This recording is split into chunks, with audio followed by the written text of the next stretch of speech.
Kita belajar bab by bab. Assalamualaikum warahmatullahi wabarakatuh. Alhamdulillahillazi bini'matihi tatimmus salihat.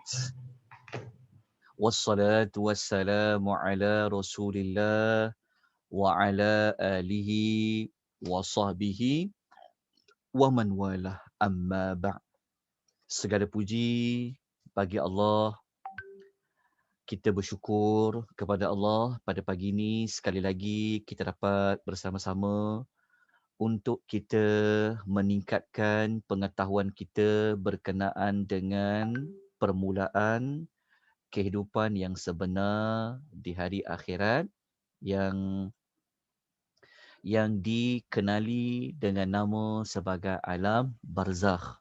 Semoga pengisian ataupun maklumat yang kita perolehi tentang kehidupan sementara berada di alam barzah ini dapat mendidik hati kita, dapat merubah diri kita menjadi seorang yang memperbanyakkan taubat kepada Allah, menjadi seorang yang takut untuk melakukan dosa kepada Allah dalam masa yang sama menjadikan kita seorang yang sangat mengharapkan rahmat dari Allah Subhanahu wa taala. Pada minggu lepas kita tiada kelas, jadi kita sambung pada minggu ini. Jadi pada minggu ni kita nak masuk kepada bab yang ke-11, tajuknya tentang nikmat-nikmat kubur. Buat pengetahuan tuan-tuan dan puan-puan, sebenarnya kita belum lagi baca bab yang ke-8 dengan bab yang ke-9. Bab ke-8, bab cerita tentang husnul khatimah. Bab ke-9, cerita tentang su'ul khatimah. Kita mulakan dulu dengan cerita nikmat-nikmat kubur. Lepas tu kita akan pergi kepada tajuk mati dalam keadaan husnul khatimah. Lepas kita belajar tajuk azab-azab kubur, kita pergi kepada tajuk mati dalam keadaan su'ul khatimah. Okay, kenapa begitu? Kerana manusia yang mati penghujung yang baik, maka sudah pasti nikmat dalam kubur itu menantinya. Sesiapa yang mati dalam su'ul khatimah, maka azab-azab kubur sedang menantinya. Sebab tu kita akan silangkan tajuk. Maksud dia, kita belajar bab ke-11 nikmat-nikmat kubur. Lepas tu terus kita belajar bab yang ke-8 husnul khatimah. Ketika kita belajar tajuk ke-12 azab-azab kubur, kita akan pergi kepada bab yang ke-9 tajuk su'ul al-khatimah. Baik, tuan-tuan dan puan-puan, kita terus pergi kepada tajuk nikmat-nikmat kubur. Alhamdulillah, kita telah ikut beberapa kelas sebelum ini. Kita telah dapat mengetahui berdasarkan ayat-ayat Quran dan hadis-hadis Nabi SAW, rupa-rupanya alam kubur ini, alam barzah ini merupakan tempat dan alam yang ada nikmat. Sebab selama ini mungkin kita banyak mendengar, kita banyak melihat, menonton cerita-cerita yang menunjukkan bahawa azab kubur ni, menunjukkan kubur ni tempat azab, tempat siksaan kan. Jadi kita pun jadi takut. Betul. Memang kubur ini adalah tempat azab. Tetapi kita jangan pinggirkan. Kubur ini sebenarnya adalah tempat nikmat. Jadi kalau kita hanya duduk cerita tentang kubur ni tempat azab, tempat azab, tempat azab, maka kita telah membuang ayat Quran dan hadis yang mengatakan kubur ini adalah tempat nikmat. Kita dah baca sebelum ini cerita tentang macam mana Nabi SAW apabila ramai sahabat nak ubati Nabi, kan? Apabila Nabi di-offer oleh Allah sama ada untuk panjang umur lagi ke nak pendek umur ke, maksudnya Nabi diberitahu oleh Allah nak panjang umur atau nak meninggal, nak wafat, Nabi memilih untuk wafat. Kena ingat balik cerita kita dah belajar sebelum ini. Jadi daripada bab 11 ini, moga-moga memberikan kita satu pencerahan bahawa Dalam kubur ini juga kita akan berhadapan dengan rahmat dari Allah, kita berhadapan dengan nikmat-nikmat dari Allah Subhanahu wa taala. Siapa yang dapat merasai nikmat di dalam kubur, maka dia tidak akan sabar-sabar untuk merasai nikmat di alam akhirat. Okey, nikmat dalam kubur sudah pasti dia tak sama macam nikmat di hari akhirat. Tetapi dapat rasa nikmat kubur pun kita menjadi tidak sabar untuk dapat nikmat di hari akhirat. Okay, kita tengok rujuk nota bab nombor 11, muka surat 82 sampai muka surat nombor 85. Itu nota khusus tentang nikmat-nikmat kubur. Nikmat kubur ini, tuan-tuan dan puan-puan, kita mulakan dengan kita nak memahami satu hadis Nabi SAW yang sunnah Nabi kalau kita menguruskan jenazah, jangan dilewat-lewatkan jenazah itu untuk dihantar ke tanah kubur. Sunnah Rasulullah SAW cepat-cepat uruskan jenazah dan cepat-cepat hantar jenazah itu ke tanah kubur. Tak perlu nak tunggu orang ni datang, nak tunggu sampai berhari-hari, jangan. Kesian dekat jenazah tu. Yang pertama, telah bersalahan dengan sunnah Nabi untuk cepat-cepat. Dan yang kedua, ada kaitan tentang kebaikan si mati tu. Kita baca hadis ni. Hadis ini, Nabi SAW bersabda, asri'u. Nampak tak hadis tu? Nampak tak tulisannya? Sekejap. Okay, Nabi bersabda, asri'u bil janazah. Nabi kata, hendaklah kamu bersegera mengebumikan jenazah. Mengebumikan juga membawa masuk di situ menguruskan jenazah. Menguruskan jenazah. Sebab tu kalau kita tak ada ilmu, masyarakat tidak ada ilmu, kadang-kadang kesian dekat jenazah tu. Berhari-hari jenazah tu. Sebab tu kalau jenazah tu susah, kalau jenazah tu meninggal di satu tempat, tak perlulah kita nak hantar balik. Kecuali ada wasiat daripada jenazah dan tidak memudaratkanlah. Sebab orang belajar alam roh ni, sebenarnya roh ini dia boleh berjumpa walaupun jauh. Nanti kita akan cerita pada bab yang berikutnya. Okey, tapi sunnah Nabi cepat-cepatkan. Cepat-cepatkan menguruskan jenazah. Kenapa kata Nabi? Antara jawapannya kata Nabi, kenapa sunnah mengurus jenazah? Nabi kata fa in taqu salihatan.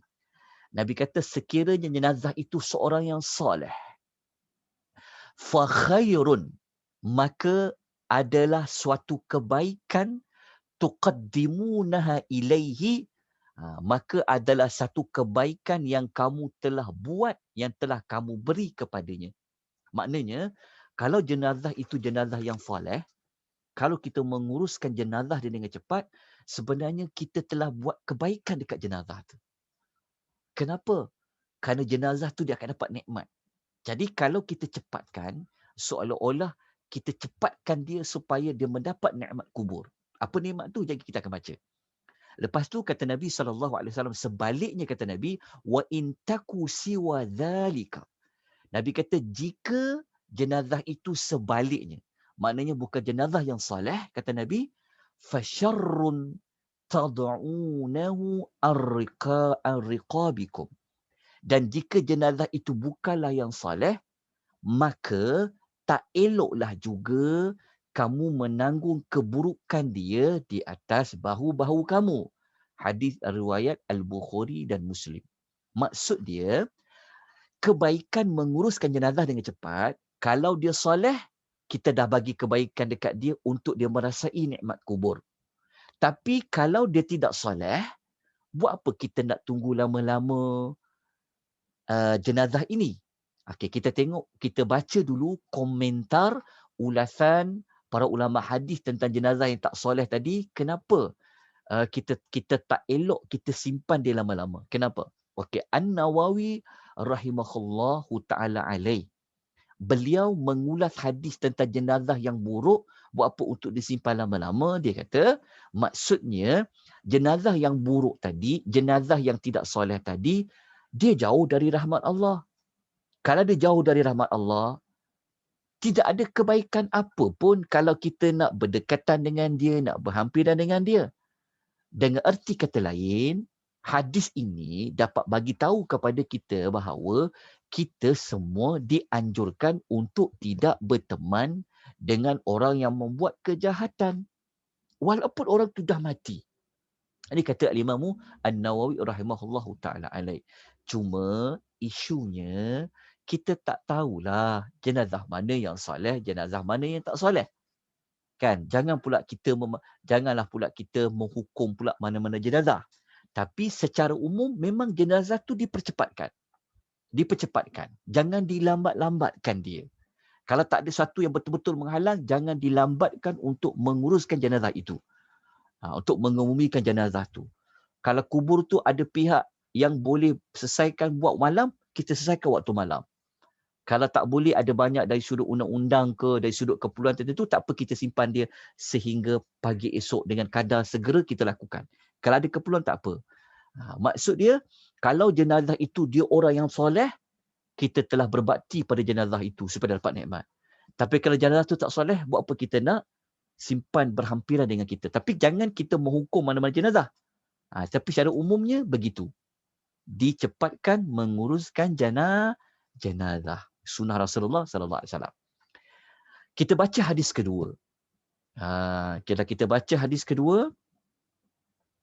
Jenazah yang dapat nikmat ni, macam mana dia tak sabar-sabar nak minta orang hantar dia. Hadis ni hadis sahih tau. Hadis riwayat Al-Bukhari.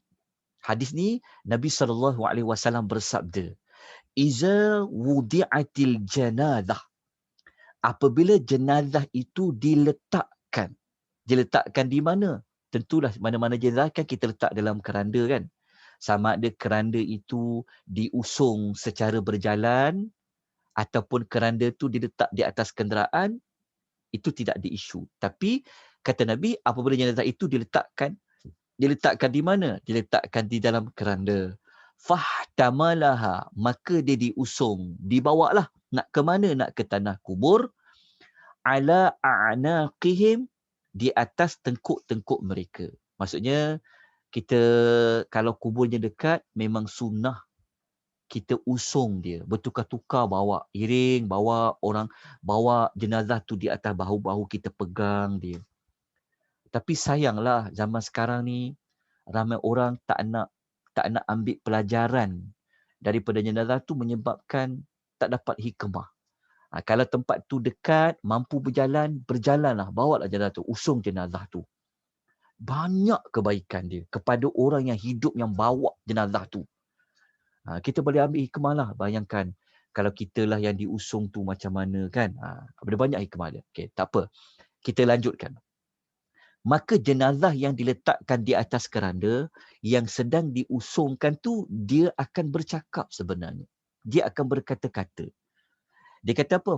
Kata Nabi SAW, فَإِنْ كَانَ صَالِحَةً, jika jenazah itu seorang yang salih, maka dia akan berkata, qaddimuni. Dia akan cakap apa? Dia akan cakap perkataan ni. Dia akan cakap, ni perkataan dia ni. Ni dia punya maklumat dia. Dia cakap apa? Dia kata, segerakanlah. Dia kata cepat. Dia kata. Dia kata cepat apa? Dia minta cepatkan hantar dia masuk ke tanah kubur.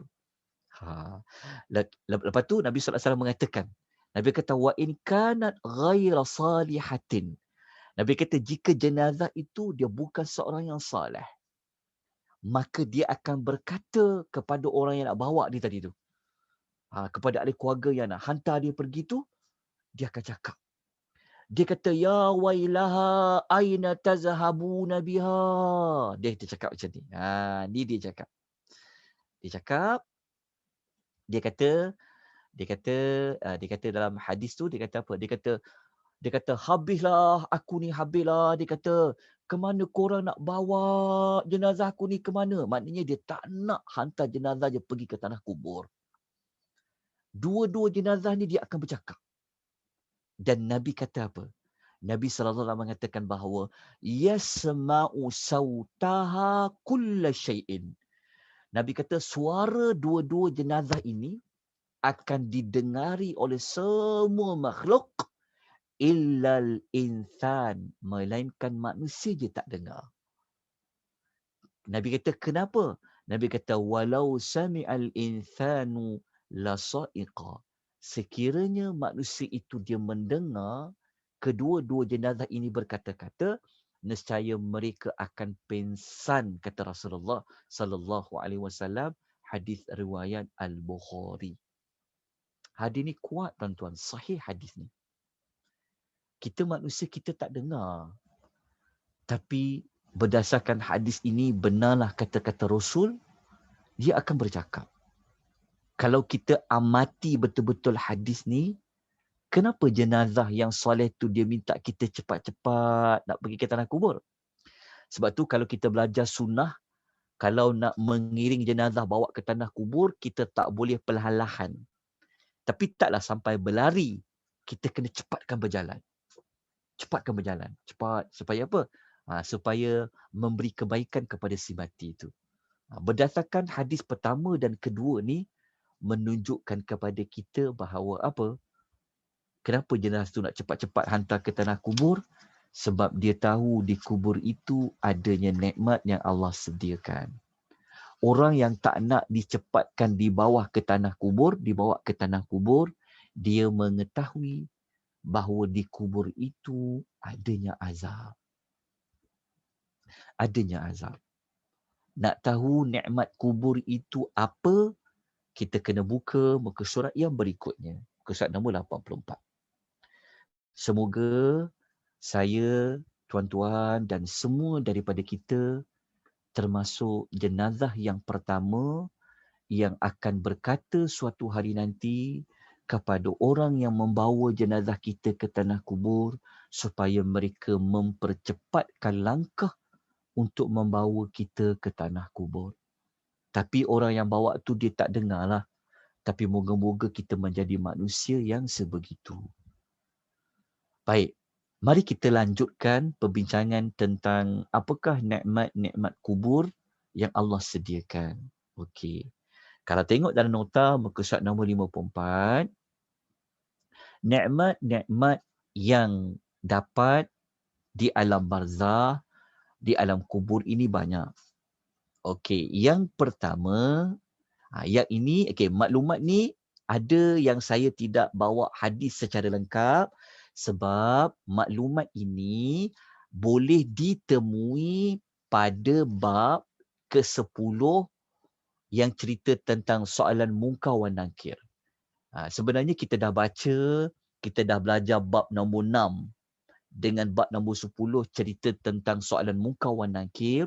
Dekat hadis soalan munkar wa nakir tu kita dah baca pun hadis-hadis yang selepas kita semua boleh menjawab soalan munkar wa nakir, apa yang Allah minta para malaikat buat dekat jenazah tu.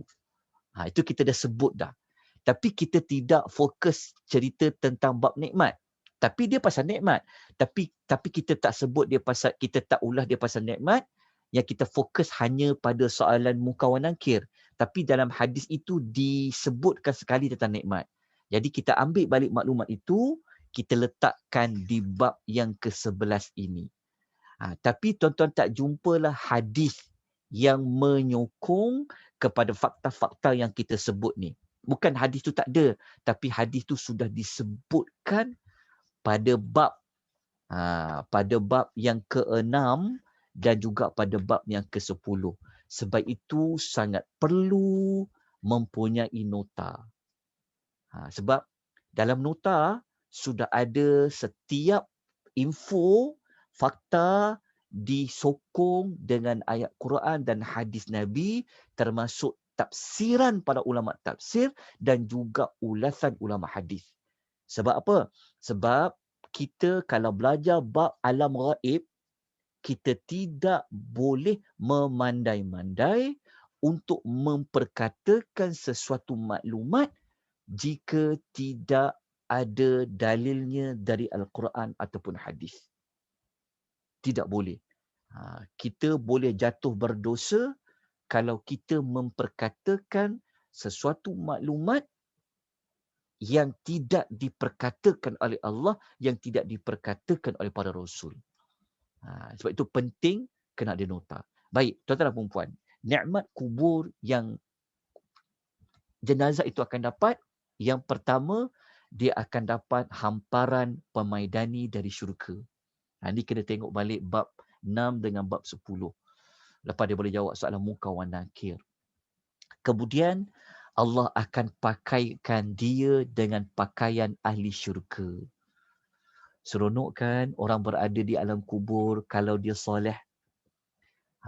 Selama ni mungkin kita teringat kubur tempat azab saja kan. Menakutkan, betul. Tapi kita terlupa dalam kubur ni nikmat. Mungkin lepas ni kita belajar, kita dah, kalau dulu mungkin kita takut je kan. Lepas ni kita rasa macam, tak sabarnya nak dapat nikmat kubur. Tapi nak pergi dapat nikmat kubur ni, kena buat banyak perkara lah masa hidup ni. Dia bukan boleh hanya harap, diimpian semata-mata, tapi kena buat sesuatu semasa hidup ni. Jadi kalau kita belajar bab ni, kan, ya Allah, seronoknya lah dapat hamparan pemaidani dari syurga. Nak dapat pemaidani dari syurga macam mana? Kena nak buat amal-amal yang saleh. Yang ketiga, pintu syurga dibukakan untuk dia. Kita belajar pada kelas-kelas yang lalu, setiap pagi, setiap petang, pintu syurga akan dibukakan kepada jenazah yang dia memang akan masuk syurga. Bayangkan, apabila dibukakan pintu syurga untuknya, nanti kita akan bahas lagi, ada orang dia boleh pergi dekat pintu syurga tu. Ini ingat ni, ini dia melibatkan roh. Dia belum lagi melibatkan jasad, sebab jasad sudah berada di bumi. Ni dalam alam kubur, alam roh, yang main peranan dia adalah roh. Tapi roh itu dia boleh berjalan. Nanti kita akan belajar hadis yang ada yang memang boleh masuk ke dalam syurga. Ada yang duduk kat pintu syurga saja, dia boleh mendatangi syurga. Dia boleh cium bau syurga tu. Dan dia rasa nikmat sangat. Sebab pintu syurga dibuka, maka dia tahulah nikmat-nikmat yang ada di dalamnya. So agak-agak macam mana perasaan orang berada dalam kubur yang kita tengok diam je tanah kubur ni. Macam tak ada apa-apa kan. Sebenarnya tanah kubur ini ada alam dia sendiri. Alam dia tersendiri. Yang keempat, kubur orang yang mati, yang dapat nikmat, kubur dia Allah luaskan sejauh mata memandang. Dalam nota ni saya nukilkan secara ringkas saja hadis yang menyokong keempat-empat perkara ini. Nampak tak? Keempat-empat nikmat yang saya sebutkan tadi tu ada hadis di bawah. Dan hadis ni sebenarnya kalau nak tahu panjang cerita hadis tu, kena pergi kepada nota yang telah saya sebutkan tadi itu. Kita boleh jumpa 4 perkara tadi dalam hadis di bawah ni yang telah dihitamkan tulisan ni. Nampak tak? Pemaidani dari syurga, dapat pakaian dari syurga, dibukakan pintu syurga, lepas tu dia mendatangi syurga, dapat nikmat, kenikmatan di dalam syurga. Ini siapa yang bagi tahu? Nabi SAW yang memberitahu kepada kita. Ini bukan daripada saya, tapi dari Rasulullah SAW. 4 je ke? Ada lagi. Yang kelima, antara nikmat bukan sekadar dapat nikmat dari sudut dia boleh memandang, dari sudut dia boleh merasai, tetapi dari sudut perasaan. Sebab tu nanti waktu kita belajar azab kubur, salah satu bentuk azab dari sudut perasaan. Azab dari sudut psikologi. Macam kita kan, kita dekat dunia, walaupun kita tak dapat makan nikmat makanan yang sedap sekalipun, tapi kita tenang. Kan tenang kita. Tenang tu nikmat tak? Nikmat. Dia berkaitan dengan perasaan jiwa. Maka ahli syurga ni dia dapat nikmat perasaan dan jiwa dia. Kenapa? Dia rasa gembira, bahagia sangat. Apabila waktu dia tengok pintu, kalau kita belajar hadis yang soalan Munkar wa Nakir tu, lepas dia boleh jawab tu, malaikat Munkar wa Nakir tunjukkan kepada dia 2 pintu. Malaikat tunjukkan kepada dia 2 pintu, satu pintu neraka, satu pintu syurga. Tapi malaikat tu kata, saya bawa dekat nota tu, saya ada nukilkan semula hadis tu. Nampak hadis tu, muka surat nombor 85, tengok hadis kat bawah tu, lepas dia boleh jawab soalan Munkar wa Nakir tu, hadis tu kata apa? Dibukakan baginya pintu neraka. Dan malaikat cakap dekat jenazah tu, inilah tempat tinggal engkau sekiranya engkau kafir kepada Tuhanmu. Tetapi disebab kau dah beriman, tempat tinggal maka inilah tempat tinggal kamu. Tempat tinggal kamu ni siapa? Dia merujuk kepada syurga. Kemudian dibukakan pintu syurga baginya dan dia terus nak ingin masuk ke dalamnya. Nampak tak? Ini hadis yang menunjukkan bahawa lelaki ni, jenazah ini dia dapat khabar berita gembira. Sebab itu kita jadikan dapat perasaan bahagia, gembira, tahu tempat tinggal di dalam syurga itu pun sudah menjadi nikmat. Bayangkan kalau si mati itu dia beritahu memang tempat tinggal di akhirat dia dalam neraka. So macam mana perasaan dia ketika dia berada di dalam kubur? Lepas tu pula neraka tu ditunjuk pagi petang, setiap pagi petang ditunjuk setiap hari. Macam pagi tadi ditunjukkan. Pagi ni ditunjukkan pintu syurga bagi orang yang nak masuk syurga. Masya Allah. Orang yang masuk neraka, na'udzubillah, ditunjukkan setiap pagi pintu neraka. So agak-agak macam mana perasaan mereka? Apa mereka tahu? Nanti mereka akan masuk neraka, mereka dah dapat azab mereka telah dapat azab ketika berada dalam kubur. Berbeza kan? Kita tengok masa dekat dunia tak dengar pun orang kena azab. Kan? Sebab mereka telah diletakkan barzakh. Sebab tu kita belajar mula-mula dulu. Walaupun rumah orang sebelah kubur, tanah kubur, dia tetap tidak akan dapat mendengar, melihat, merasai apa yang berlaku kepada orang yang berada di alam kubur. Sebab apa? Sebab Allah telah letak barzakh. Barzakh itu apa? Barzakh itu adalah dinding, adalah hijab yang menutup antara alam dunia dengan alam kubur. Okey. Kemudian yang berikutnya, kita lihat yang keenam. Yang keenam, antara nikmat lain, dia akan merasai berehat di dalam kubur itu seperti mana pengantin yang dilayan, pengantin yang berehat. Kan?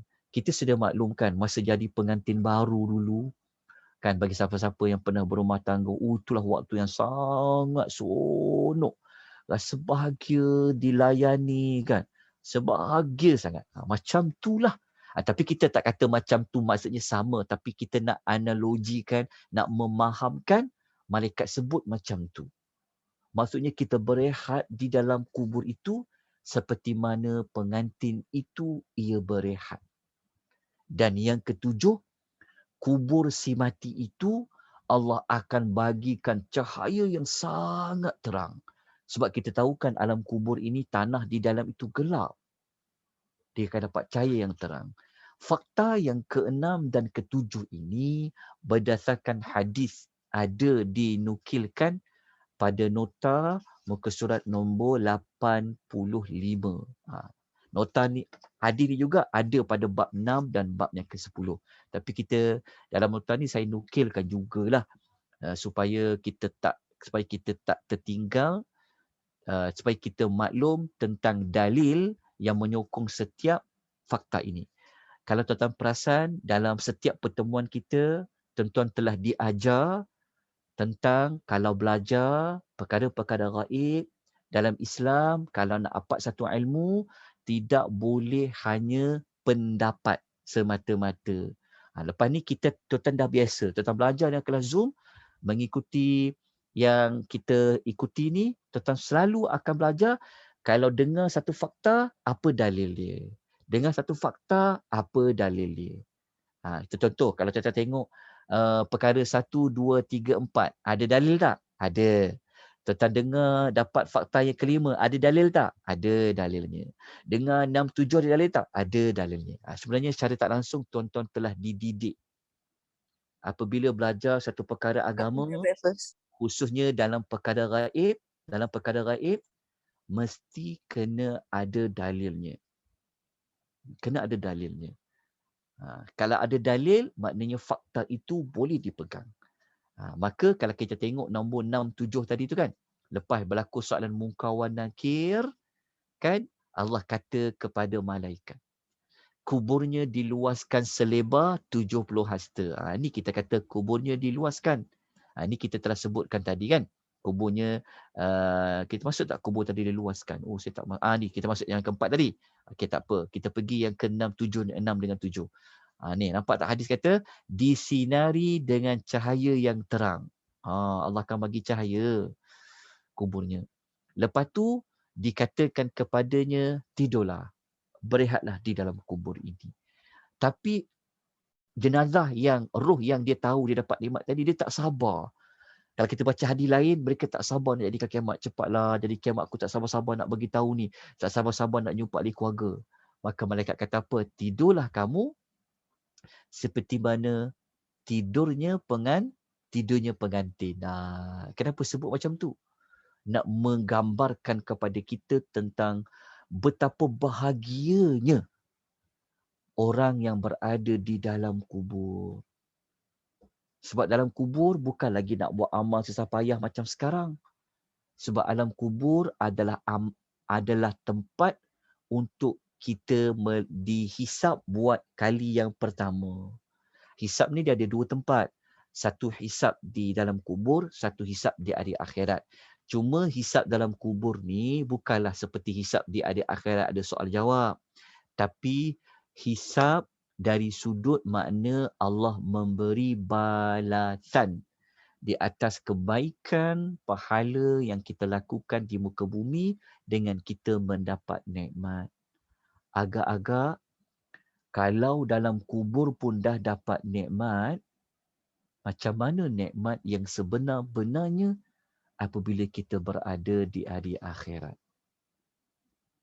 Sebab itu penanda aras kita ini ke mana kita di hari akhirat, kita kena tengok apa yang kita dapat ketika mana kita berada di dalam kubur. Itu tanda dia.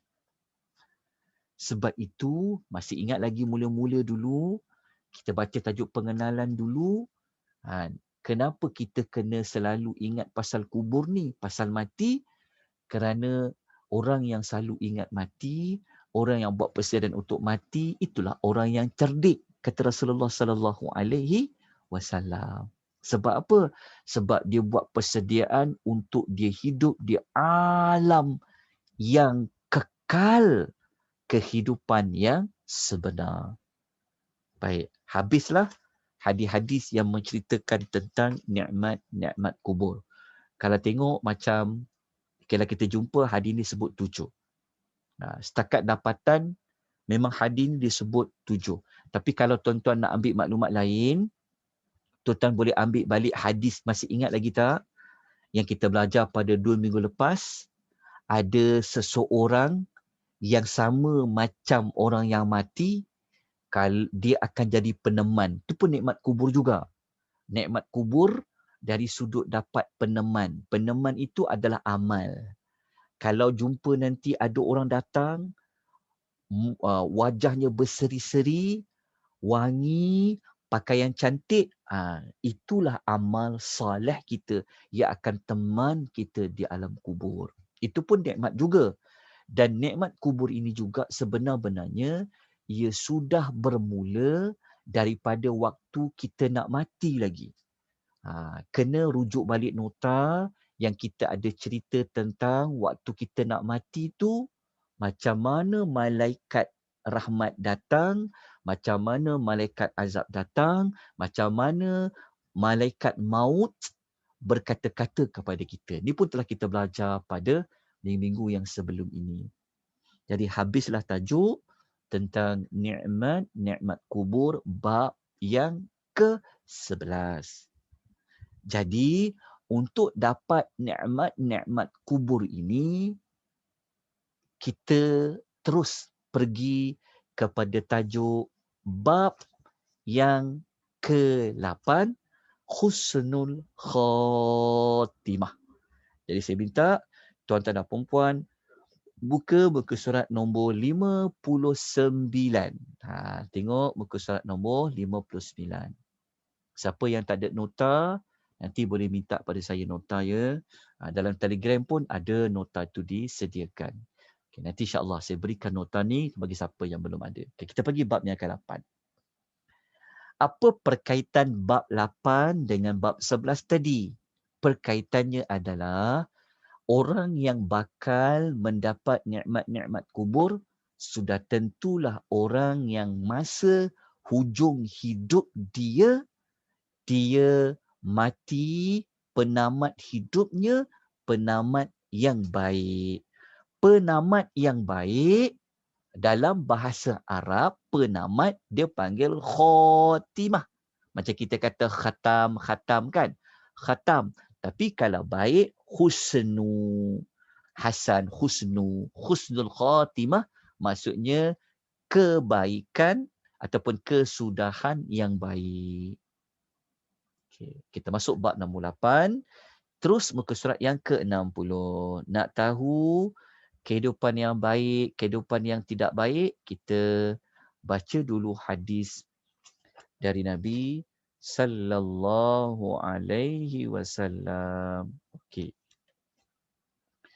Tuan-tuan dan puan-puan, sebelum kita masuk kepada perincian, tuan-tuan tengok tajuk ni. Penamat kehidupan. Kenapa penamat kehidupan? Maksudnya macam ni.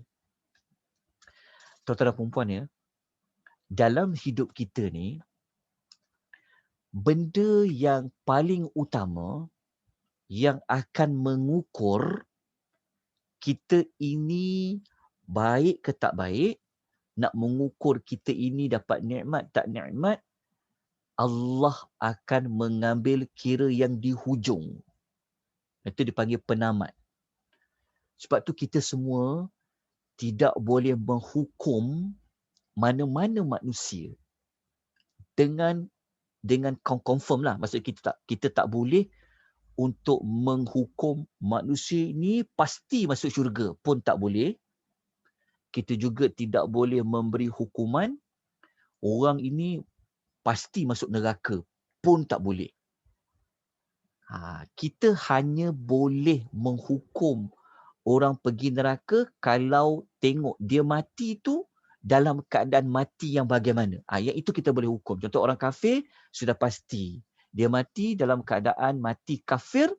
Bila hujung tamat saja nyawa dia keluar, itulah penamat dia. Dekat situlah keputusan dia. Macam kita main bola kan. Kita tengok bola kan.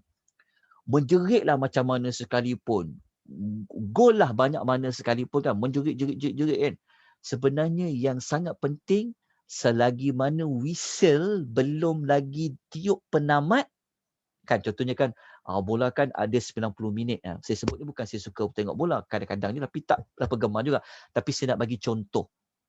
Kan, macam kita bola, selagi referee tu tak tiup 90 minit, ada peluang lagi untuk gol tak? Faham tak? Kan kadang tengok kan, orang ingat dah 1-0. Yang kosong tu mungkin tak ada can menang kan. Tapi belum bagi keputusan lagi. Sebab apa? Selagi mana ada minit whistle belum tiup, kemungkinan boleh cari gol. Maksud dia macam tu. Macam kita lah. Selagi mana kita masuk periksa kan, selagi mana kita boleh jawab, selagi tak habis penamat dia whistle tu, kita boleh lagi bagi jawapan. Cari lagi jawapan kan. Macam tu. Jadi penamat itulah merupakan satu perkara yang sangat besar dalam agama. Jadi untuk tahu penamat baik tak penamat yang baik, pentingnya penamat ni kita kena baca hadis ini. Sebab itu tuan-tuan ya, kita jangan hukum orang. Jangan kita ingat orang yang masa kita nampak depan mata dia macam ahli syurga. Kita kata dia ni ahli syurga lah. Tak boleh juga tuan-tuan. Kita tak boleh bagi confirmation. Kita kata kalau sifat macam ni, ini calon-calon ahli syurga boleh. Tapi untuk bagi confirm tak boleh. Macam tu juga kita jangan hukum orang yang jahat. Kita tengok dia tak pergi masjid, dia tak join NGO kita, dia tak pergi kuliah agama ke, dia tak geng kita ke, kita kata dia ni tak berubah-ubah lah. Hui, neraka dia ni. pun tak boleh. Sebab kita tak tahu. Kita tak tahu penghujung hidup dia tu dia berubah ke tak berubah. Kita tak tahu sebenarnya. Jadi untuk tahu maklumat ini, kita baca hadis ni. Nabi sebut kepada para sahabat yang para sahabat mereka fikir lain, tapi Nabi fikir yang lain. Nabi bagi tahu jawapan yang lain. Kita ringkaskan cerita ni dalam Sahih Muslim tau. Ada cerita dia, Nabi SAW, ini riwayat Sahih Bukhari Muslim daripada Sahlun bin Sa'ad. Dia kata macam ni. Dia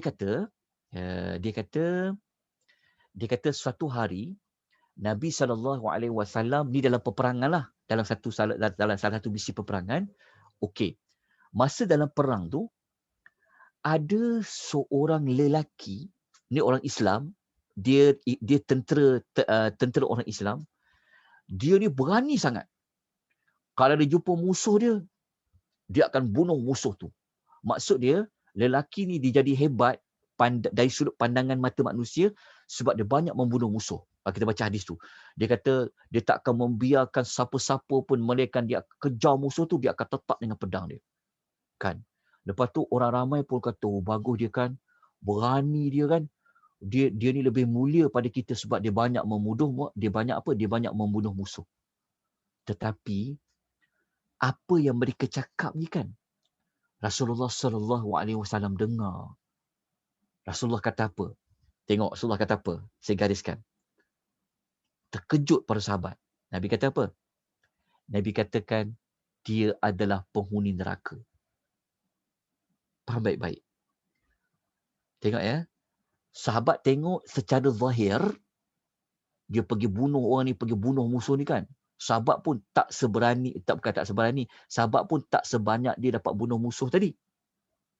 Maka para sahabat telah membuat satu penilaian, bagus dia ni. Dia mulia ni, dia bagus. Tapi Nabi kata petak. Nabi kata dia adalah penghuni neraka. Para sahabat terkejutlah. Maka dalam ramai-ramai sahabat tu, dia cakap, aku kawan baik dia Rasulullah. Aku kawan baik dia Rasulullah. Kawan baik dia nak buat apa? Maka dia mengekori lelaki tersebut. Faham tak? Maksudnya, masa dalam perang tu, dalam siri peperangan tu, dia cuba follow lelaki yang Nabi kata dia akan masuk neraka, tapi sahabat-sahabat lain kata dia ni bagus. Okey, dia ikut. Rupa-rupanya dia jumpa lelaki tu dalam keadaan apa? Dalam keadaan luka parah. Dia tak mati lagi, tapi dalam keadaan dia luka parah. Dalam keadaan luka parah tu, lelaki tu dia tak tahan sabar, dia luka parah. Dia buat apa tuan-tuan dan puan? Dia nak cepatkan mati dia. Dia buat apa? Dia meletakkan mata pedangnya di tanah. Maksudnya dia buat apa? Dia lukakan diri dia. Nampak tak dia buat apa?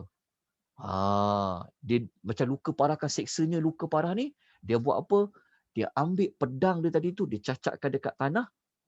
Lepas tu, dia tusuk dada dia. Maknanya dia buat apa? Dia bunuh diri dia. Nampak tak? Dia bunuh diri. Maksudnya dia tikam pedang tu di dada dia sendiri supaya dia cepat mati. Sebab dia luka parah, dia cepat dia mati. Dia bunuh diri lah. Tapi masa ni sahabat ni tak tahu lagi. Dia ni yang tahu. Lepas dia nampak, dia tengok depan mata dia sendiri lelaki tu buat macam tu, dia terus pergi jumpa Rasulullah SAW.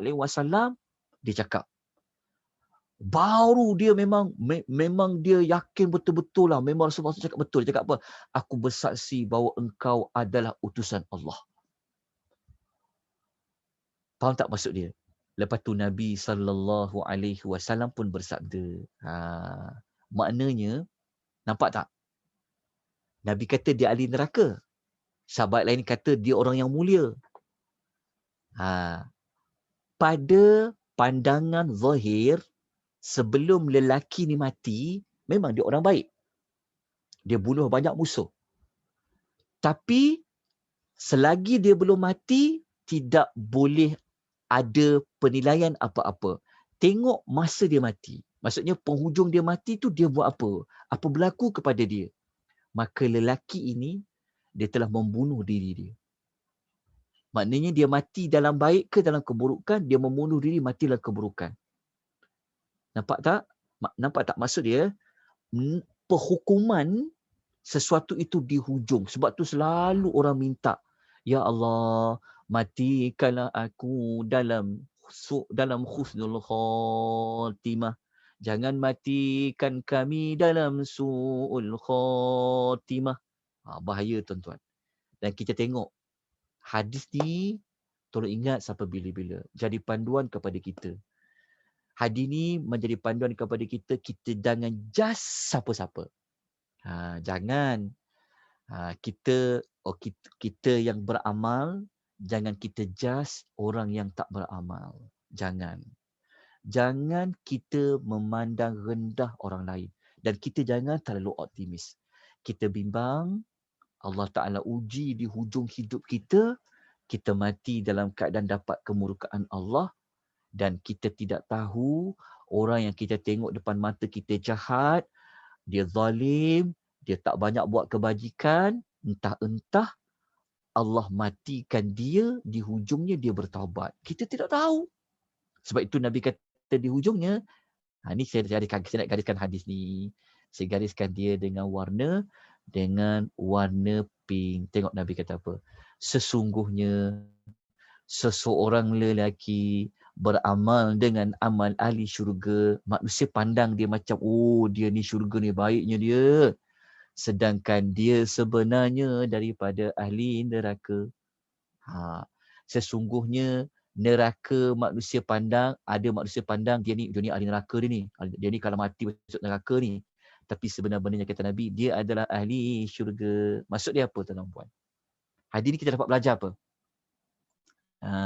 Hadis ni menunjukkan kepada kita semua. Menunjukkan apa? Menunjukkan kepada kita semua bahawa penghujung amal kita menjadi penanda aras kita ni bagus ke, kita ni tak bagus. Tapi bukan hadis ini menyuruh kita tidak buat persediaan apa-apa. Jangan salah faham. Bukan bermakna hadis ni suruh kita duduk, dia tak buat apa-apalah. Nanti tengok mati macam mana. Tak. Hadis ini memberi panduan kepada kita, menunjukkan bahawa penghujung hidup kita itu merupakan penilaian kepada kita ni sebenarnya dengan Allah hamba yang macam mana. Dalam erti kata yang lain, kita tidak boleh menghukum orang di sekeliling kita dengan hukuman yang tidak benar. Kita tak tahu sebenarnya. Cuma kita boleh kata, awak kalau rajin berpuasa macam ni, orang yang rajin berpuasa ni, ada pintu syurga untuk dia. Salah satu calon syurga, boleh. Tapi kita tak boleh kata, kau ni mati confirm syurga. Tak boleh juga, sebab kita tak tahu. Begitu juga kita tak boleh nak judge orang lain. Dia ni perangai macam ni, confirm dia neraka. Tak boleh cakap macam tu. Tapi kita boleh kata, salah satu tanda ahli neraka adalah orang sekian-sekian. Kita boleh kata tanda lah, tapi kita tak boleh mengatakan secara pasti dia adalah tak boleh. Sebab tu kita tak boleh nak pandang rendah orang lain. Tuan-tuan, hati-hati tuan-tuan. Hati-hati kita dalam berkata-kata. Tetapi nak dapat pada penghujung, kena tengok sebelum mati tu buat apa. Tu penting juga. Sebab salah satu cara nak dapat hujung, kena tengok mulanya macam mana. Kalau nak tengok penghujung dia ada kaitan dengan konsisten. Itu dipanggil istiqamah. Orang yang istiqamah buat kebaikan, Allah Ta'ala akan bawa dia dapat penghujung yang baik. Sebab itu kena istiqamah. Okay, faham hadis ni? Kalau dah faham, mari kita lanjutkan tentang ciri-ciri orang yang mati husnul khatimah. Ciri-ciri, apakah ciri-ciri dia? Nak tahu ciri-ciri dia? Baik. Orang yang mati dalam keadaan husnul khatimah, sebelum kita masuk ciri, kita cerita pengertian dia dulu. Apa itu husnul khatimah? Okey, saya gariskan dekat sini, saya letakkan dia dengan warna pink lah. Kita tengok dekat sini. Nampak tak? Apa maksud penghujung mati yang baik? Okay, kata para ulama, penghujung maksudnya kesudahan yang baik ini maknanya apa? Allah Ta'ala memberikan kepada seseorang itu taufik. Taufik ini dia adalah hidayah. Dia dapat hidayah. Lepas tu Allah Ta'ala beri dia bimbingan. Allah bimbing dia sebelum dia mati, dia buat apa? Dia jauh melakukan perkara-perkara yang boleh menyebabkan kemurkaan Allah. Allah bimbing dia jadi baik, dia bertaubat daripada dosa dan maksiat. Lepas tu Allah bimbing dia boleh buat amal soleh waktu penghujung hidup dia. Orang kita ni kadang-kadang salah panggil. Kita buang tabiat ke dia ni? Dah lama tak pernah tengok langsung pergi masjid, Jumaat pun tak pergi, tengok-tengok dia pergi kan. Kadang-kadang Allah Ta'ala ni maha kaya. Bukanlah kita sokong perbuatan tak pergi masjid tu, contohlah. Jangan salah faham pula. Tapi kalau kita tengok orang macam ni, kemungkinan besar Allah Ta'ala bagi kepada dia hidayah, dia berubah waktu dia nak mati. Sebab maksud husnul khatimah ni lah maksud dia. Dia boleh buat amal soleh lepas tu dan akhirnya dia mati dalam keadaan yang sangat baik. Dan akhirnya apabila sebelum dia mati tu dia berubah, dia sempat bertaubat, dia sempat buat kebaikan, akhirnya dia mati dalam kebaikan. Depan mata kita, dalam cerita orang sekeliling kita, banyak kita jumpa macam tu. Banyak kita jumpa. Tengok dia biasa-biasa je. Kan? Kadang-kadang kita tengok dia biasa je. Tapi waktu dia nak mati tu dia buat kebaikan berubah dia. Rupa-rupanya Allah matikan dia dalam kebaikan. Jadi di sini penting. Moga-moga kita jadi macam tu. Kita mati, kita istiqamah lah. Biarlah kita mati dalam keadaan kita buat kebaikan. Itu pengertian husnul khatimah. Okey. Pengertian ni sebenarnya ada hadis Nabi sallallahu alaihi wasallam yang sebut. Ni hadis riwayat Ahmad. Nabi yang sebut daripada Anas bin Malik. Apa kata Nabi sallallahu alaihi wasallam dalam sabda Nabi? Nabi kata, "Idza aradallahu bi'abdin khaira ista'malahu." Tengok Nabi kata apa? Sekiranya Allah mengkehendaki hamba itu kebaikan, maka Allah akan membuat dia melakukan amal. Allah akan jadikan dia ni suka nak buat amal. Allah bimbing dia supaya dia beramal. Lepas tu para sahabat bertanya, wa kaifa yasta'miluhu? Apa yang dimaksudkan dengan Allah akan membuat dia sentiasa nak buat beramal? Maka Nabi jawab. Inilah jawapan dia husnul khatimah tadi. Nabi jawab, saya gariskan sekejap. Saya warnakan dia supaya dengan lebih jelas. Tengok, Nabi kata apa? Allah memberi taufik. Taufik ni maksudnya hidayah. Bukan sekadar dapat hidayah, tapi Allah bimbing dia. Allah bagi dia kekuatan untuk dia beramal soleh sebelum dia mati. Hadis riwayat Ahmad. Dia bukan buang tabiat. Orang kita je panggil buang tabiat. Buang tabiat kalau buat kebaikan lah. Kan? Ada tuan-tuan, abang ipar saya meninggal bulan lepas. 2 bulan lepas. Sebelum dia meninggal tu, dia orang biasa-biasa je tuan-tuan. Orang biasa je kerja kampung. Tapi sudah meninggal tu, 2-3 hari sebelum dia meninggal tu, dia bersihkan rumah ayah, dia tebas kebun, dia tolong ayah lah, dia tolong ayahnya lah. Sebab dia abang ipar kan.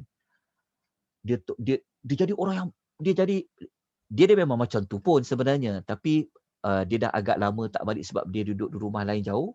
Sebelum dia meninggal tu, dia sebenarnya dia sehat walafiat. Kita tahulah dia, walaupun dia ada penyakit macam asma sikit, tapi kita tak nampak dia asma. Dia buat kebaikan. Dia tebah, dia tolong ayah buat, dia tolong tebah rumah, rumahnya dia dekat dalam, dia macam banyak pokok-pokok kan. Dia bersihkan rumah, terang rumah tu. Selepas hari tu, dia meninggal. Betul, dia meninggal. Maksudnya, Kalau kita nak ukur kan, kita nak ukur, kita dapati bahawa pada penghujung hidup dia, dia sempat berbakti kepada ibu dan ayah dia. Tu. Dan kita belajar berbakti kepada ibu dan ayah ni besar tau ganjaran dia. Sebab tu kita kata, sebab tu kita tak boleh ukur orang, kita tak boleh nak judge orang apa-apa. Tengok pada penghujung dia. So moga-moga beliau yang ada meninggalkan 3 orang anak yatim, moga-moga Allah Ta'ala memelihara anak-anak beliau dan Allah menempatkan beliau di kalangan orang yang beriman. Ini saya bagi contoh yang kita boleh nampak lah di depan mata untuk bagi kita semangat untuk kita istiqamah dalam melakukan kebaikan. Sebab kita tak tahu hati manusia. Hati manusia ni di bawah tangan Allah, kekuasaan Allah. Bila-bila Allah boleh tukar, bila-bila Allah boleh suis. Sebab tu kita jangan menilai orang dengan penilaian yang tak benar. Jangan. Kita yang beramal ni pun, kita yang ikut majlis ilmu ni pun, kita jangan judge orang tak pergi majlis ilmu ni teruk. Kita jangan judge orang yang tak nak bersama dengan kita buat kebaikan. Kita kata dia jahat. Jangan. Kita jangan terlalu optimis dengan amal kita. Cuma kita minta Allah istiqamahkan kita. Kita minta orang lain ini Allah bagi hidayah petunjuk. Baik. Tuan-tuan dan puan, kita pergi terus kepada ciri-ciri nak tahu tanda-tanda orang yang mati dalam keadaan husnul khatimah. Jawapannya ada 2. Ada 2 tanda. Nak tahu 2 tanda apa? Tanda pertama, tuan-tuan tulis saya, ini tanda pertama.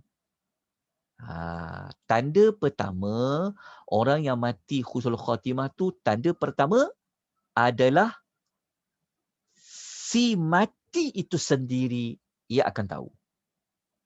Apa tanda-tanda nak tahu mati husnul khatimah? Jawapan nombor 1, orang yang mati itu sendiri yang akan tahu dia mati hujungnya baik ke tak baik. Sebab tu kita katakan tanda yang hanya dapat diketahui oleh seseorang apabila dia sudah mati.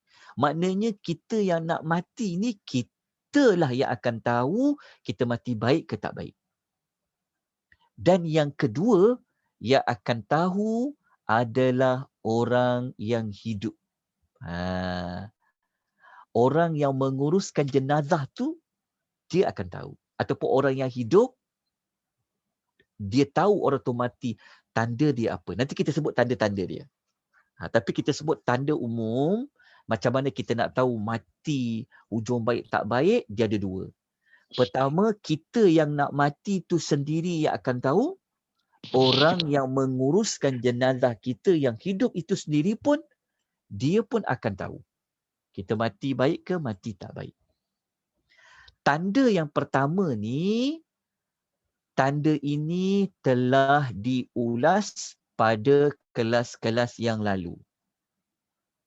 Jadi tuan-tuan kena tengok balik dalam nota, tuan-tuan bukalah bab, khususnya pada bab kedatangan malaikat. Saya tunjukkan tuan-tuan bab berapa. Tuan-tuan kena rujuk bab nombor 4. Ada cerita tentang macam mana malaikat datang kepada orang nak mati. Lepas tu, tuan-tuan kena baca bab yang kelima, Sakratul Maut. Macam mana malaikat pujuk. Malaikat memberi ketenangan pada orang yang nak mati. Dan tuan-tuan kena tengok juga bab ke-6, bab roh. Dia, kita yang nak mati ni, kita tahu baik tak baik, kita akan tengok, kita boleh dapati macam mana tahu. Kita boleh lihat dari sudut malaikat yang datang tu siapa. Kalau malaikat tu datang, wajahnya berseri-seri, bercahaya, dalam hadis kata, dia bawa kain kafan dari syurga, dia bawa wangian dari syurga, lepas tu malaikat maut duduk kat kepala. Tengok malaikat maut tu dia sebut apa. Kalau malaikat tu panggil, wahai roh, wahai jiwa yang baik, berjiwa yang tenang, confirm kita mati yang baik. Kita akan mati dalam keadaan yang baik. Itu tanda yang pertama. Nanti saya tak ulang balik tanda ni. Kita akan rujuk balik pada nota yang saya sebutkan tadi. Baik. Yang kita nak ulas dalam bab ini, bab ke-8 ni, tanda yang kedua. Iaitu tanda yang dapat dilihat oleh orang lain. Tanda yang kedua. Okey. Nak dapat tanda yang boleh dilihat orang-orang lain, apa dia? Okey, kita baca dekat sini lah. Okey, kita tengok tanda ni. Okey. Tanda, okey, sebelum kita pergi perincian dia, di sini saya ada nukilkan kalau kita nak mati husnul khatimah, jawapan dia sini antara yang saya sebut tadi kan. Kenapa? Kenapa? Kena istiqamah. Sebab orang istiqamah sudah pasti dia akan mati ikut di istiqamah tu. Betul tak? Konsisten kan? Maksudnya penghujung dia akan mati atas apa yang dia konsisten tu lah. Betul istiqamah. Maknanya satu cara untuk mati penghujung yang baik, kita kena istiqamah. Tapi kena belajarlah tajuk istiqamah ni macam mana. Jangan kita faham istiqamah ni mudah saja. Istiqamah ni buat amal konsisten tapi tak perlu banyak. Tapi penting konsisten. Istiqamah ni Nabi pernah sebut kepada Aisyah, Nabi kata adwa muha wa in qalla. Dia berterusan walaupun sikit, tak apa.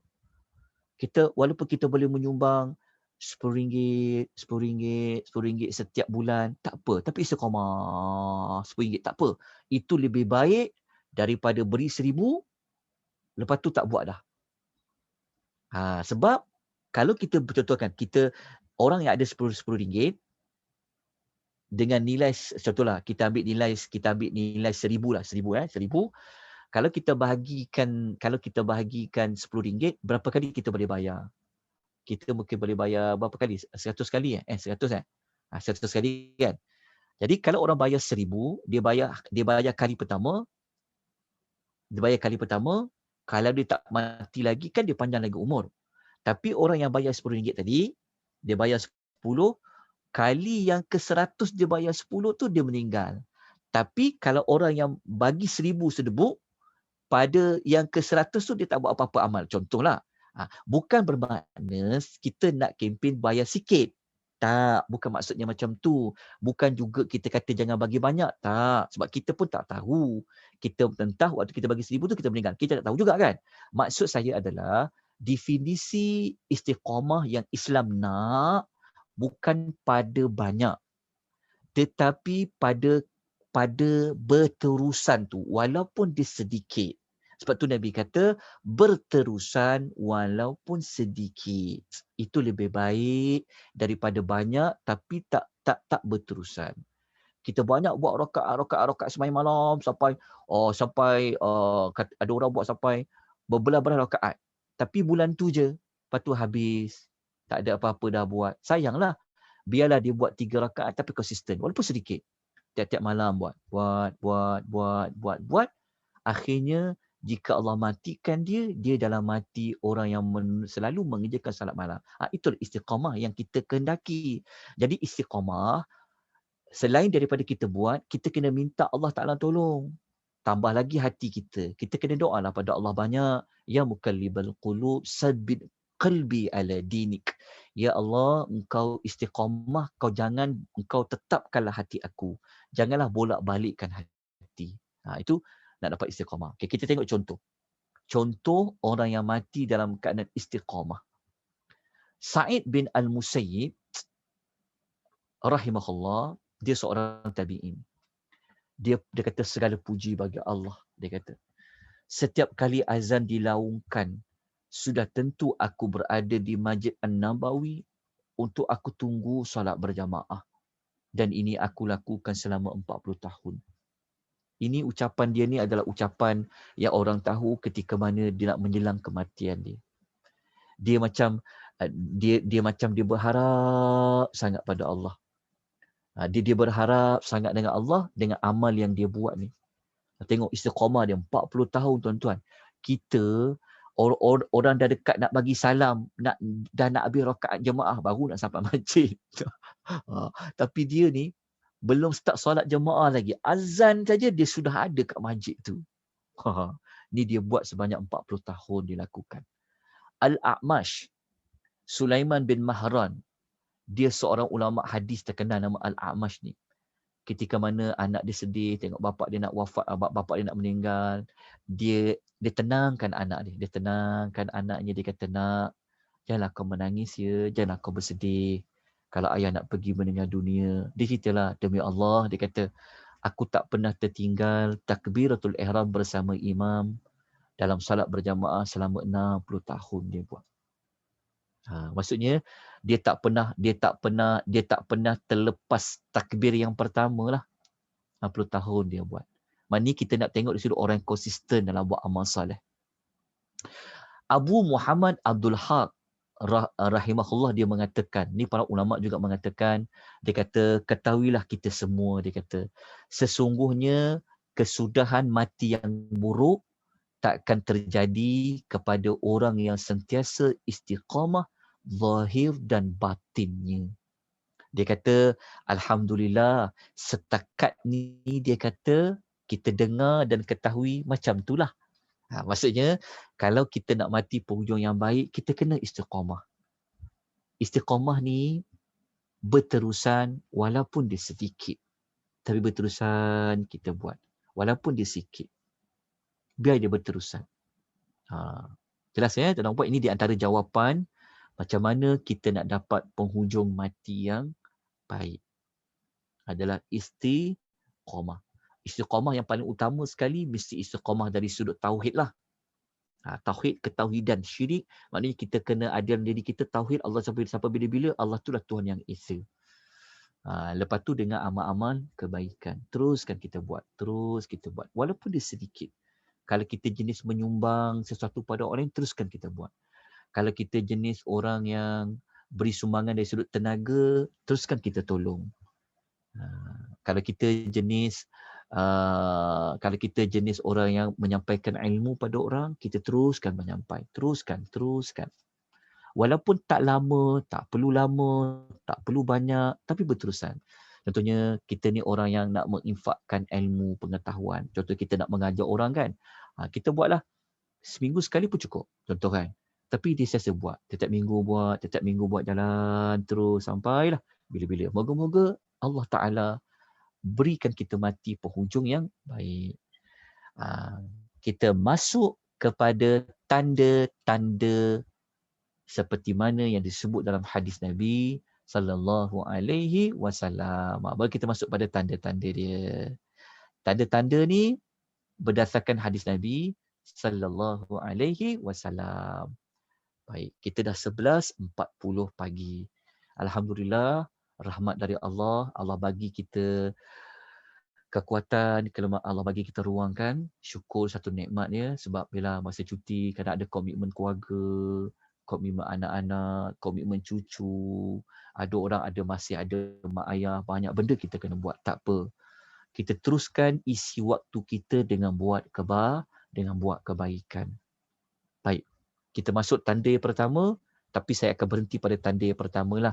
Sebab waktu kita dah 11.40, saya pun ada urusan yang saya nak selesaikan. Buat pengetahuan tuan-tuan puan ya, saya sedang menyambung PhD dalam bidang tafsir di UKM. Jadi saya tengah menyiapkan 2 proposal. Proposal ni maksudnya tajuk yang kita nak bentang, sebab nanti kita akan pertahankan tajuk tu. Kalau tajuk tu tak diterima, kita kena buat tajuk baru. Kalau selagi tajuk tak terima, macam mana nak buat tesis tu? Jadi saya sedang membuat 2 proposal backup lah. Proposal 1, proposal 2. Sebab kita tak nak kita belajar ni, kita tak nak kita belajar semata-mata nak dapat title, tak. Tapi kita belajar ni adalah untuk hasil penulisan tu nanti untuk memberi manfaat kepada Islam, memberi manfaat kepada umat.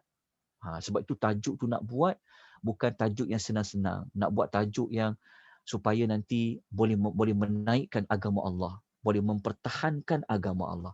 Tajuk yang saya nak buat ni adalah tajuk untuk mempertahankan Al-Quran daripada sebarang tomahan lah. Itu satu tajuk dia. Ada banyak lagi tajuk, tapi saya tengah buat, jadi saya minta maaf lah kalau waktu agak singkat, agak terkejar-kejar, mohon maafkan saya atas kekurangan dan kelemahan.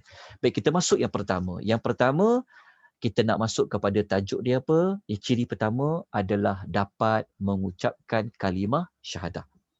Okey, untuk tajuk pertama ni, tuan-tuan dan puan-puan ni, dia begini. kita tidak boleh hukum orang yang kita tak dengar dia ucap kalimah syahadah tu, kita tak boleh kata dia tak mati husnul khatimah. Tolong jangan silap faham. Tak ada hadis pun yang kata siapa yang mati tak dapat ucap kalimah syahadah dia husnul khatimah. Tak ada pun. Cuma yang Nabi kata tanda orang yang mati husnul khatimah dia boleh mengucap kalimah syahadah. Yang ini ada. Kalau dia tak boleh ucap, kita jangan judge apa-apa sebab kita tak tahu. Tapi kalau boleh mengucap, itu di antara tanda dia. Ini ada hadis dia. Hadis riwayat Abu Daud. Sabda Nabi SAW. Man kana akhiru kalamihi. Sesiapa yang mengakhiri perkataan dia. Nampak tak perkataan mengakhiri ni?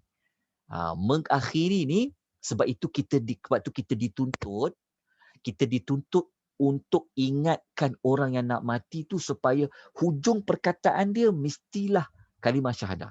Jadi, kalau orang dah boleh ucap kalimah syahadah, jangan kita paksa lagi. Jangan kita ucap lagi. Jangan. Sebab dia dah ucap kalimah syahadah tu, kita tengok dulu.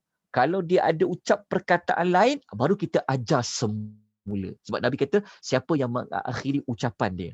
Ucapan apa? La ilaha illallah. Kalimah apa? Kalimah la ilaha illallah. Okey, kalimah tauhid. Maka kata Nabi, dakhalal jannah, dia pasti masuk syurga. Perkataan hadis kata pasti masuk syurga itu menunjukkan kepada dia mati dalam keadaan husnul khatimah lah. Cuma, tuan-tuan catat lagi, kena buat maklumat tambahan. Kalimah la ilaha illallah ni bukan menafikan kalimah syahadah yang wa asyhadu anna Muhammadar Rasulullah tu. Jangan salah faham. Kalimah la ilaha illallah, sebab tu kita kata kalimah syahadah. Nampak tak kalimah syahadah? Kalimah syahadah tu maknanya kalimah yang asyhadu alla ilaha illallah wa asyhadu anna Muhammadar Rasulullah. Walaupun hadis ni Nabi sebut ringkas kalimah la ilaha illallah, bukan bermakna kalimah la ilaha illallah tu saja. Mesti kita kena ucap juga wa anna Muhammadar Rasulullah. Jadi kalau kita nak ajar orang, talkinkan orang nak mati, maka kita ajarkan dia ucaplah kalimah asyhadu alla ilaha illallah wa asyhadu anna Muhammadar Rasulullah. Dekat situ.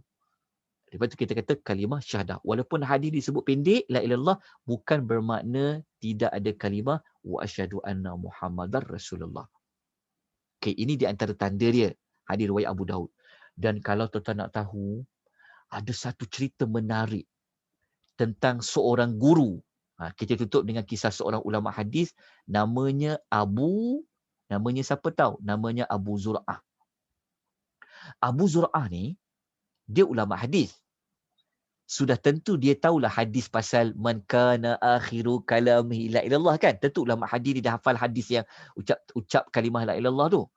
Tapi tuan-tuan dan puan ya, masa Abu Zur'ah tu dia nak meninggal, anak-anak murid dia datang.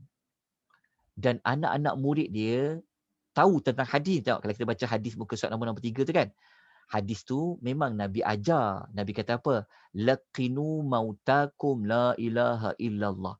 Ajarkan kepada orang yang hampir mati kalimah la ilallah. Hadis ni, anak-anak murid Abu Zur'ah tahu hadis ni. Dan diorang cuba dah nak praktis hadis ni. Kalau orang nak mati, ajarkan kalimah la ilaha illallah. Tetapi isu sekarang ni, yang nak mati tu guru diorang Abu Zur'ah. Tak kalah anak murid nak ajar dekat guru. Jadi anak murid diorang ni macam teragak-agak. Hadis Nabi kata, kalau orang nak hampir mati, ajar kalimah la ilaha illallah. Tapi ni tok guru ni, takkan nak ajar. Jadi diorang ni segan lah. Diorang segan, jadi diorang buat apa tahu? Diorang tak nak ajar secara direct. Diorang tak nak lah kata, tok guru, kau sebutlah la ilaha illallah. Dia tak nak buat macam tu. Tapi diorang cakap secara umum, dia buat macam mana tahu? Mereka baca hadis yang la ilaha illallah tadi tu, dia baca dengan disebut sanad sekali. Faham tak? Maksudnya anak-anak murid ni dia nak ingatkan guru dia, dia tak nak cakap direct kata, "Tok guru, ingat tak hadis Nabi, Nabi suruh baca sekian." Tak, mereka tak cakap macam tu sebab dia ada guru. Jadi diorang ni buat-buat macam baca hadis. Mereka buat macam baca hadis yang kata ucap la ilaha illallah masuk syurga tu. Tapi masa mereka baca hadis tu, tuan-tuan dan puan, mereka tersalah. Mereka tertukar nama perawi. Faham tak? Dia tertukar. Sepatutnya A belajar dari B, B belajar dari C. Tapi mereka tertukar. Mereka tertukar A belajar dari C, C belajar dari B. Macam tertukar sanad lah. Tok guru dia ni, dia dengar. Waktu dia sedar tu, dia boleh bercakap tu, dia buat apa tuan-tuan? Ni hadis cerita dia ni. Dia tu Masya Allah tuan-tuan. Tengok ya Allah tolong dia. Dia tu pun terus mengeluarkan suara dia bercakap dekat anak murid dia. Dia tegur anak murid dia kata, engkau baca hadis tu salah perawi dia. Perawi dia sebenarnya macam ni. Dia katalah yang sebetul macam ni. Dia sebutlah daripada besi fulan. Lalu dia baca hadis ni. Dia baca hadis yang Nabi kata, laqinu mautakum la ilaha illallah. Ajarkanlah kepada orang yang mati kalimah la ilaha illallah. Lepas tok guru tu dia baca hadis ni, apa jadi dekat dia? Apa jadi dekat dia tuan-tuan dan perempuan? Dia meninggal. Yes. Lepas tu dia jadi apa? Dia telah meninggal dunia. Maksud dia apa? Maksud dia, ketika mana tuan guru dia ni membetulkan hadis tadi sampai dia baca hadis man kana akhiru kalami yang kita baca mula tadi kan, akhirnya dia meninggal dunia. Maknanya Abu Zur'ah ni, dia baca tak kalimah syahadah? Dia baca tak kalimah la ilallah? Ya, dia baca. Sambil dia boleh betulkan hadis anak murid dia, dia sendiri secara tidak langsung telah menyebutkan kalimah la ilaha illallah. Meninggal dunia dia.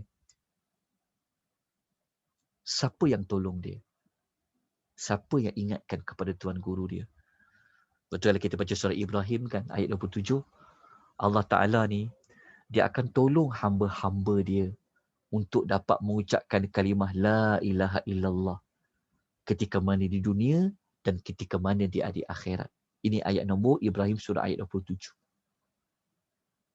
Kita ni tuan-tuan, walaupun tahu maklumat ni, belum tentu kita boleh sebut kalimah syahadah, kalimah tahlil, kalimah la ilallah ketika mana kita mati. Belum tentu tuan-tuan.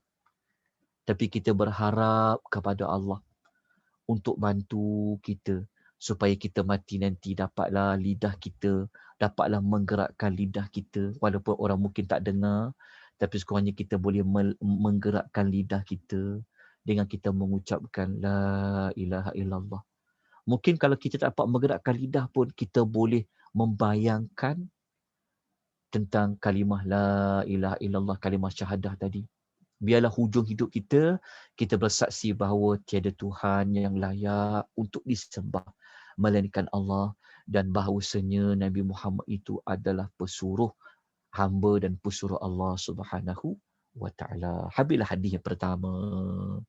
Tapi kita tak nak sambung, panjang lagi, kita sambung kemudian. Tapi saya nak buka soalan lah kepada tuan-tuan dan perempuan. Jadi minggu depan, kita sambung bab yang ke-8.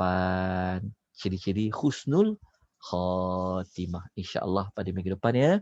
Okey. Ada sebarang persoalan, pertanyaan? Saya tengok pada persoalan, pertanyaan. Saya tengok dekat chat ya. Kita tengok dekat chat. Oh, tak ada. Tak ada persoalan. Semua mendoakan kita semua. Amin. Ya Rabbal Alamin. Terima kasih ya. Kerana doakan urusan saya dipermudahkan oleh Allah ya. Lapangkan dada.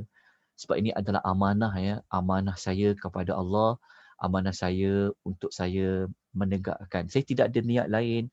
Melainkan saya nak belajar ni adalah untuk menegakkan lagi. Mempertahankan kesucian agama Islam. Sebab apa tuan-tuan? Sebab sekarang ni banyak orang sudah mula dari dulu lagi pun. Sudah mula orang meragui hadis-hadis Nabi. Orang sudah mula mencari kekurangan ayat-ayat Al-Quran. Ramai dah, banyak dari dulu lagi. Dan sekarang ni banyak gerakan-gerakan secara moden yang ingin menolak ayat-ayat Quran. Banyak sekarang. Jadi moga-moga kajian ini dapat mematahkan segala hujah-hujah orang-orang yang ingin merosakkan sumber utama wahyu Al-Quran dan hadis Nabi SAW. Amin ya rabbal alamin. Terima kasih semua banyak-banyak. Ataupun ada soalan verbal, tak apa saya boleh jawab. Kalau satu atau dua soalan, saya buka ruang lagi. Ada soalan nak tanya? Assalamualaikum Ustaz, Kak Mazidah ya. Waalaikumsalam warahmatullahi Kalau wabarakatuh. saya melalui pengajian saya dengar sebelum ni, Bismillah. sebenarnya untuk menyebut la ilaha illallah tu memang amat susah semasa kita dalam keadaan tersebut. Tetapi jika dapat sebut Allah pun dah bersyukur. Apa komen Ustaz di situ ya? Allahu Ta'ala alam tentang penghadkan perkataan Allah itu. Namun kalau itu saya kata, kalaulah dia memahami tentang daripada kalimah Allah itu, dia memahami. Maksudnya dia beriman, dia tahu kalimah Allah ni adalah merujuk kepada pengibadahan perkataan Allah. Macam kita ulas dekat kalimah Bismillahirrahmanirrahim lah. Kalau maksudnya orang tu faham. Dia hanya mampu sebut Allah saja, moga-moga. Moga-moga dia termasuk dia mati dalam keadaan dia mentauhidkan Allah. Sebab kalimah syahadah ni dia adalah kalimah yang mentauhidkan Allah. Seperti kita kata tadi, tidak semestinya dia tidak dapat, kita tak dengar dia sebut, kita tak boleh hukum dia mati dalam su'ul khatimah. Tidak. Yang paling penting adalah di dalam hatinya. Iman kan duduknya di hati. Jadi yang paling penting dalam hatinya, dia mati dalam keadaan dia mentauhidkan Allah. Itu penting. Maka di antara salah satu cara untuk mentauhidkan Allah ada pada kalimah Allah itu sendiri. Jadi kalau dia tahu kalimah Allah itu menunjukkan bahawa Allah itu menunjukkan pada kalimah peribadahan kepada Allah, moga-moga dia termasuk dalam orang yang mati dalam mentauhidkan Allah Subhanahu wa ta'ala. Allahu ta'ala alam. Terima kasih Ustaz. Ada soalan lain ke? Okey, ada soalan dekat chat sekejap. Okey. Kita jumpa lagi nanti insya-Allah pada minggu depan. Aku qouli hadza wa astaghfirullahal azim wa billahi taufiq wal hidayah. Wassalamualaikum warahmatullahi wabarakatuh. Jazakallah